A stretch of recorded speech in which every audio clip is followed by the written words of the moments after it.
No vídeo de hoje nós vamos falar um pouco sobre termodinâmica. Bom, é um vídeo para a disciplina de termodinâmica da PUC.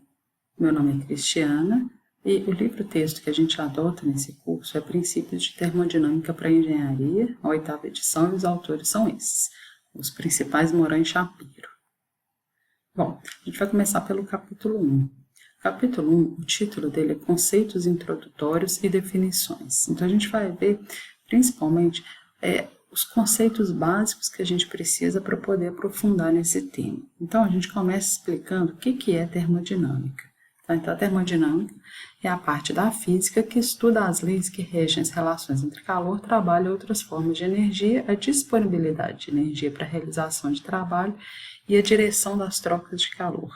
Então, em resumo, ele avalia o quê? Como que as interações de calor e trabalho com as vizinhanças vão afetar o sistema que é o objeto nosso de estudo. E, além disso, ele vai avaliar as direções da troca de calor. Se tem calor sendo adicionado ao nosso sistema ou retirado do sistema. Então, ela lida também com os conceitos de qualidade e melhor aproveitamento de energia. Então, se você tem um determinado sistema, como você pode fazer para aproveitar melhor esse sistema, para desperdiçar menos energia? Existe uma relação muito forte entre a termodinâmica, a mecânica dos fluidos e a transferência de calor. Na verdade, a ciência é a termofluidodinâmica. Então, quando a gente avalia uma disciplina sozinha, o que a gente faz é simplificar o efeito das outras disciplinas nessa, mas na verdade a termofluidodinâmica que existe na natureza é uma mistura dessas três. Em termos de um curso de engenharia, a gente separa a influência de cada uma para poder entender melhor os fenômenos relacionados a cada uma delas. Então, por exemplo, quando a gente fala que a termodinâmica estuda os efeitos que o calor e o trabalho têm na energia do sistema, como que esse calor está sendo fornecido ou retirado do meu sistema? Então nós temos os 3 modos de transferência de calor, que são condução, convecção e radiação. Como é que a gente estuda cada um deles? É na transferência de calor. Como que os efeitos das perdas de carga vão afetar o desempenho de uma turbina, de uma bomba? Isso a gente estuda nos conceitos de mecânica dos fluidos. Então, na termodinâmica, a gente simplifica os efeitos dessas outras 2 disciplinas para poder entender melhor os conceitos específicos de termodinâmica. Então, agora começando já com os conceitos, definindo sistemas. Então, o que o livro considera como sistema? É o nosso objeto de análise, é aquilo que a gente quer estudar. E a vizinhança é o que está externo ao sistema. Então, ela é separada do sistema pelas fronteiras. E essas fronteiras elas podem estar em repouso ou em movimento. E tem uma distinção nos sistemas, que é o sistema fechado e o volume de controle. Então, este livro-texto, ele considera sistema, tanto o sistema fechado como o volume de controle. O que é cada um deles? Bom, sistema fechado, em algumas outras literaturas, ele é chamado de simplesmente sistema, ou em outras, em massa de controle. Então, o que ele representa? Uma quantidade de massa fixa e definida. Então, quando a gente fala em sistema fechado, o principal exemplo que a gente tem seria um conjunto cilíndrico-pistão, igual esse que está sendo mostrado aqui na figura. Então, o que nós temos? O gás aqui dentro representa o meu sistema. Então, a massa de gás aqui dentro é o meu sistema. Vocês podem observar que tem uma linha tracejada separando o sistema da vizinhança, que são as fronteiras. Então, quando esse pistão aqui se movimenta, ele vai comprimir o gás ou, pela ação da válvula aqui, o gás vai se expandir e vai movimentar o pistão para baixo. O que aconteceu aqui? A massa de gás aqui dentro permaneceu sempre a mesma. Então, eu posso ter tido realização de calor e de trabalho sobre o meu sistema, ou pelo meu sistema, mas a massa aqui dentro permaneceu sempre a mesma. É importante a gente distinguir entre massa fixa e massa definida. Massa fixa significa que o valor da massa aqui dentro é sempre a mesma. Mas eu poderia ter uma massa fixa se eu tivesse 2 aberturas e ter massa entrando e saindo na mesma proporção. Quantidade de massa que entra ser exatamente igual à quantidade de massa que sai. Nesse caso, ainda teria uma massa fixa, um valor fixo da massa. Por isso que a definição de sistema fechado implica também, ou exige também, que a massa seja definida. Tá? O que é massa definida? Que as partículas que estavam aqui no instante inicial sejam as mesmas que estavam no instante final. Então, o sistema fechado ele pode ser interpretado também como aquela região, né, aquela quantidade de massa na qual não posso ter interações de massa com as vizinhanças. Quer dizer, calor e trabalho podem atravessar as fronteiras do sistema, mas a massa ali dentro não atravessa. A massa permanece sempre a mesma.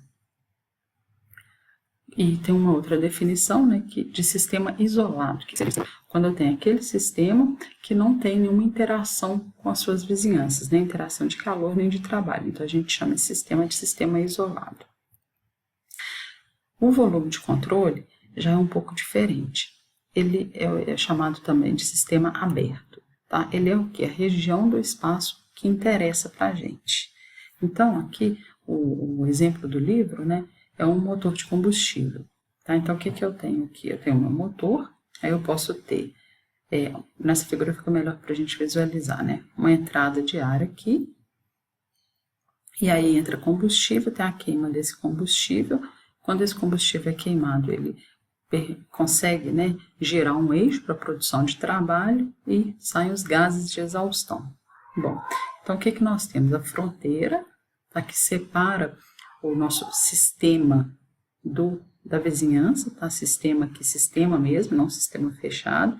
E aí, como eu tenho massa atravessando as fronteiras do meu volume de controle, da região que me interessa, né? A massa está atravessando essa região, então a abordagem é de volume de controle. Então, eu tive aqui trabalho atravessando as fronteiras do volume de controle, calor, porque tem uma perda de energia para o ambiente, né? Porque a temperatura ali dentro é muito alta. Então, calor, trabalho e massa atravessam as fronteiras. Então, quando a gente tem algum problema que se parece com esse, a gente usa a abordagem de volume de controle. É importante uma definição do que é volume de controle, o que é superfície de controle. Então, o volume de controle é a região do espaço que eu quero analisar. A superfície de controle, igual está escrito aqui, é a superfície que envolve o meu volume de controle. Então, por exemplo, se o meu volume de controle for uma sala, eu tenho o ar todo, tudo que está ali dentro é o meu volume de controle. As paredes dessa sala, o teto e o chão representam a minha superfície de controle. Por que é importante a gente fazer essa distinção entre sistema fechado e volume de controle? Porque as equações que regem o meu problema, são as mesmas, porém elas são escritas de maneira diferente para cada situação. Bom, a termodinâmica, ela tem dois tipos de análise. Tá? Eu posso interpretar ou estudar a termodinâmica sob dois pontos de vista diferentes. O ponto de vista macroscópico representa o que a gente considera como termodinâmica clássica. Então, ele se preocupa com o comportamento global do sistema. Tá? Então, aqui eu analiso só os efeitos mais macroscópicos, os efeitos mais globais disso daí. No ponto de vista microscópico, que é a termodinâmica estatística, o interesse é o comportamento das partículas que compõem o sistema e a influência que isso tem no comportamento macroscópico. Então, aqui estão as moléculas representadas aí, indicando que essa análise ela é muito mais detalhada. Tá? Então, o interesse aí é nas partículas e o efeito que isso tem no comportamento macroscópico do sistema. Bom, essas definições, propriedade, estado e processo, elas são fundamentais para a gente entender a termodinâmica. Então, o que é uma propriedade? É uma característica macroscópica do sistema. Então, pode ser a massa, o volume, a pressão, a temperatura, a energia interna, a entalpia. Então, todas as propriedades que esse sistema ou substância apresenta. Estado é a condição de um sistema como descrito por suas propriedades. Então, se, por exemplo, eu tenho água a 20 graus e 100 kPa, eu sei que a água está no estado, na fase líquida, né, no estado líquido. Então, nesse ponto, 20 graus e 100 kPa, todas as minhas propriedades estão determinadas. Eu sei, por exemplo, o valor da densidade da água, do volume específico, que são as propriedades. E o processo, ele ocorre quando uma das propriedades de um sistema é alterada. Então, ocorreu o quê? Uma mudança de estado. Se ele estava em um estado inicial com as propriedades definidas e aconteceu alguma coisa, por exemplo, foi fornecido calor para esse sistema, o que aconteceu? A temperatura dele aumentou. Então, a propriedade aumentou e aí o estado, consequentemente, foi alterado. Então, quando ele passou do estado 1 para o estado 2, ele percorreu um processo. Tá? Eu fiz um gráfico aqui para tentar ilustrar isso melhor. Tá? Então, tem aqui no gráfico pressão versus temperatura. Tá? Aqui é o diagrama de fases. Então, a substância aqui estaria na fase sólida, fase líquida e fase de vapor ou gasosa. Então, esses pontos aqui, ó, P1, P2, P3, T1, T2, T3, pressão e temperatura, são as propriedades da substância. O ponto 1, ponto 2 e o ponto 3 são os estados. Tá? Então, aqui é o estado 1, caracterizado pela pressão P1 e pela temperatura T1. Aqui é o ponto 2, caracterizado pela pressão P1, né, que é a mesma, o processo passou o sistema passou por um processo de pressão constante, a temperatura T2, e aqui ele passou por um processo isotérmico, temperatura constante, então a temperatura é a mesma e a pressão é diferente. Tá? Então aqui, ó, o processo 1, 2 é um processo isobárico, ou seja, pressão constante, e o processo 2, 3 é um processo isotérmico, temperatura constante. É importante ressaltar aqui que os processos não necessariamente são processos de mudança de fase. Então, eu poderia ter um estado aqui, por exemplo, estado 4, e ele passar do 4 para o 2. Então, seria um processo também a temperatura constante, tá? De líquido para líquido. O processo não exige que haja uma mudança de fase. E aí é isso daí, o estado é diferente de fase. Então, eu posso ter dois estados diferentes na mesma fase, ambos na fase líquida, por exemplo. Uma outra definição importante seria a definição entre regime permanente e regime transiente. Regime permanente significa que as propriedades do sistema não variam com o tempo. Então, o regime permanente, obviamente, é sempre uma idealização, porque qualquer processo que ocorre, ele tem variações com o tempo. Então, qualquer fenômeno físico que a gente está observando, ele vai ter variações com o tempo, mesmo que infinitesimais. Mas, para muitas situações, essas variações são muito pequenas e podem ser desprezadas. Então, a gente caracteriza isso como sendo regime permanente. O regime transiente é o contrário de regime permanente. Então, no regime transiente, as propriedades não variam com o tempo. Variam com o tempo. Transiente varia com o tempo, permanente não varia com o tempo. Uma outra classificação importante é entre propriedades extensivas e intensivas. Então, a definição do livro é essa daí. Nas propriedades extensivas, o valor para o sistema como um todo é a soma dos valores para as partes nas quais o sistema é dividido. E propriedades intensivas significa que elas não são aditivas no sentido anterior. Então, os valores são independentes do tamanho ou da extensão do sistema. Eu acho que fica mais claro se a gente visualizar dessa seguinte maneira. Imagina que a gente tem um sistema e ele tem algumas propriedades definidas. Então, tá aí temperatura, massa, energia, densidade. Se eu pegar esse sistema e dividir em algumas partes, as propriedades extensivas vão ter o seu valor dividido. As propriedades intensivas vão ter o seu valor mantido constante. Então, em outras palavras, propriedades extensivas dependem da massa. As intensivas não dependem da massa. Então, eu peguei e dividi. Então, vamos pensar o seguinte. A massa. Se eu tinha a massa daqui, que era M, quando eu dividi em 4 partes, a massa de cada uma vai ser M sobre 4. Então, a massa é uma propriedade extensiva. A massa específica é a densidade. Então, se eu tenho água aqui com uma densidade, por exemplo, de 1000 kg por metro cúbico, se eu divido em 4 partes, cada uma das partes vai permanecer com a mesma densidade. Então, Então, a massa específica seria uma propriedade intensiva. A energia depende da massa. Basta a gente pensar, por exemplo, em energia potencial, que é mgh, então depende da massa. Se eu vou dividir a massa por 4, então a energia também vai ficar dividida por 4. Então a energia é uma propriedade extensiva. E a temperatura intensiva, porque se ele está todo a 20 graus, se eu divido em 4 partes, cada uma não vai ter 5 graus, vai permanecer com a temperatura de 20 graus. Então a temperatura também seria uma propriedade intensiva. Equilíbrio termodinâmico. Quando a gente fala que uma substância está em equilíbrio termodinâmico, ela precisa passar pelas fases de equilíbrio mecânico, equilíbrio térmico, equilíbrio de fase e equilíbrio químico. Tá? Então, como é que a gente avalia se ela está em equilíbrio? A gente isola o sistema das vizinhanças e aguarda para ver se tem alguma mudança nas suas propriedades observáveis. Então, se não acontecerem mudanças, ele estava em equilíbrio antes. Então, por exemplo, peguei o meu sistema, está lá a 30 graus. Aí eu isolei esse sistema e avalio o comportamento da temperatura ao longo do tempo. Se ela passou para 20 graus, quer dizer que antes ele não estava em equilíbrio. Mas se ela se manteve em 30, ele estava em equilíbrio termodinâmico antes. Quando a gente estuda qualquer problema, a gente tem que definir as unidades. Tá? Então, qualquer número em engenharia, ele exige uma unidade. Eu não posso falar que uma massa é 2, se eu não sei 2 o quê, se é 2 gramas ou 2 quilogramas. Então, é muito importante definir qual que é a unidade. Então, para isso, a gente vai estudar alguns sistemas de unidades. Tá? O sistema de unidades internacional ele foi definido em 1960 como uma tentativa de se adotar um único sistema de unidade por todos os países.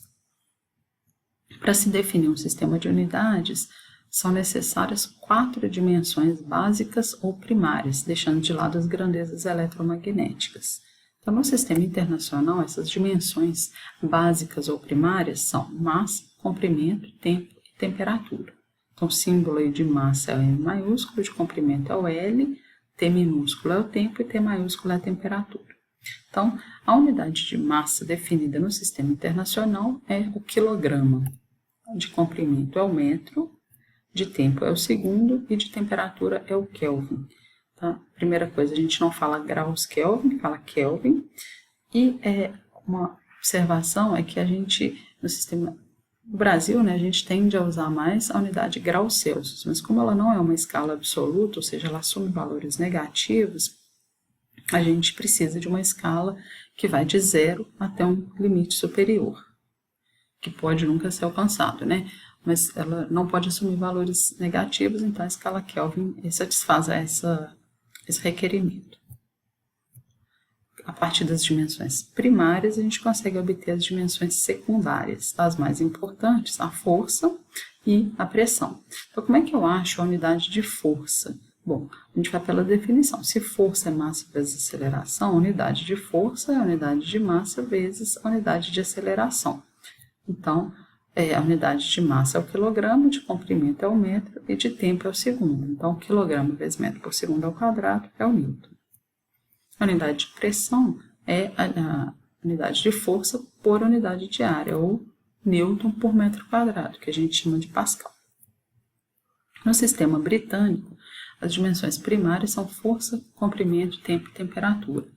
A unidade de força ela é chamada de libra-força, tá? Então, tem um F aqui que ficou faltando, LBF. A unidade de comprimento é o pé. A unidade de tempo é o segundo e a de temperatura é o grau Rankine. Também, né, a unidade mais comum é o grau Fahrenheit, mas ela não é uma escala absoluta, ela assume valores negativos. Então, por isso, se utiliza a escala Rankine. E as dimensões secundárias seriam massa, que é a libra, e a pressão, que seria o PSF. Tá? Então, PSF é libra-força por pé ao quadrado. A unidade mais comum é o PSI, que é libra-força por polegada quadrada. Então, sempre que a gente pegar um problema, tem que transformar de PSI para PSF, que é a unidade padrão no sistema britânico. E como é que a gente faz, né? Se tem um problema que está em unidades diferentes ou sistemas de unidades diferentes, a gente precisa converter de um para outro para trabalhar sempre no mesmo sistema. Então, alguns fatores de conversão mais importantes libra em quilogramas, libra força em newton e pé em polegada, em metros, tá? Só que como a unidade mais usual, né, no sistema britânico não é o pé, é a polegada, eu coloquei também que um pé equivale a 12 polegadas. Só uma observação também que é interessante, que é a seguinte, essa sonda, ela foi lançada, né, em direção a Marte. Quando ela estava se aproximando de Marte, ela recebeu duas informações conflitantes dos controladores na Terra, um de cada país, né? Uma no sistema internacional e outra em unidades britânicas. E aí o que aconteceu? Ela ficou confusa, né? E aí teve um erro de navegação e ela chegou a uma distância de Marte menor do que a do nível de segurança. Então ela foi destruída pela atmosfera de Marte. E aí ela custou 125 milhões de dólares, levou 286 dias para chegar a Marte, por um erro bobo, ela foi destruída. Então, assim, às vezes a gente acha, não precisa entender nada disso de sistemas de unidades, eu não vou precisar disso para nada. Vocês estão vendo que um erro simples, que poderia ser facilmente resolvido, custou 125 milhões de dólares.